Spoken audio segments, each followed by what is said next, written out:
বিয়ের ৩ মাস পরেই রাফিকে চলে যেতে হয় সৌদি আরবে। শুরু হয় নীলার একা জীবন। শ্বশুরবাড়ির উঠোনে প্রতিদিন সূর্য ওঠে, কিন্তু নীলার মনে যেন অন্ধকারই থাকে।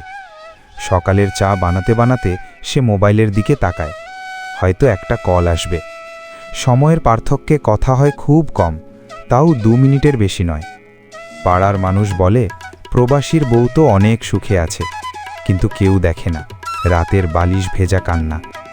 ঈদের দিন নতুন শাড়ি পরে আয়নার সামনে দাঁড়িয়ে সে হাসে, তারপর চুপচাপ ছবিটা পাঠায় রাফিকে। ওপাশ থেকে শুধু একটা মেসেজ, খুব সুন্দর লাগছে। বছর ঘুরে যায়, টাকার অভাব নেই, কিন্তু ভালোবাসার ছোঁয়া নেই।